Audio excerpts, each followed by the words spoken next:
Lieutenant Governor Robinson, I can't think of a more damaging way to propagandize people into believing work isn't dignified than putting them in a victim class constantly. And that's what critical race theory does. I call it critical racism theory because that's what it is. It teaches people you are always an oppressed person based on your skin color. Therefore, you're a victim. There's almost nothing you can do to escape this trap. There are oppressors and people who are oppressed. How damaging is this to the fabric of our nation? And what's going on in North Carolina with this now?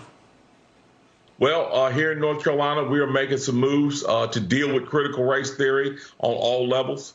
But I think what we, more than anything, is what we need to do is push back against that false narrative that you talked about.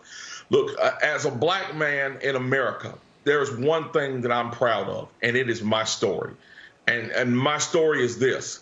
I come from folks who came over here in the belly of ships through the Middle Passage, who had to endure the horrors of mechanized slavery on cotton plantations, who had to deal with the indignity of Jim Crow. But here's what the glorious part of that story is. We survived and we thrived. Our story is not a story of victimization. It's a story of victory. And we have attained that victory together as Americans. That is what we need to be celebrating in this country.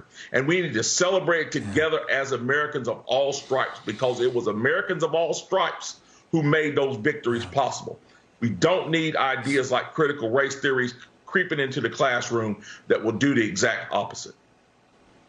Well said, sir. It's been a tremendous honor speaking to you. You are the future of the GOP. Tremendous job. Thank you, sir. You know, Lieutenant Governor, you mentioned in your speech something I think the GOP's had a problem with for a while. We don't have a message problem. We don't. Lower taxes, health care freedom, school choice. These are all popular things when people hear about them. We have a messaging problem. There's a big difference.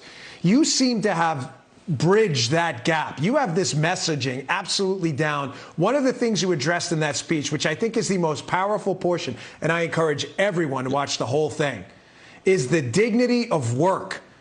There is nothing in Republican messaging, I think, that addresses that. We're always talking about compassion and government benefits. There is dignity in work. People have to work. If you'd address that, please.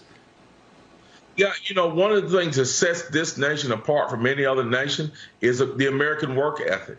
And I think for a long time, for many decades in this nation, folks on the left have tried to denigrate American work ethic. We see a strong vein of that happening right now from our federal government, where we are actually paying people not to go to work, which is ridiculous. Protecting the American work ethic is one of the most important things that this nation has. People come here and want to come here from all over the world. And why? Because Americans have worked so hard to build this constitutional republic to be the garden spot of the world. We cannot allow laziness. We cannot allow a degradation of our work ethic to start to cause us to slide backwards on the world stage. It is up to us as citizens to keep that work ethic strong. And that's why I said, you know, we have to get up every day and go to work. Whatever it is that we do, get up, get out into the workforce, add some value into this place we call home.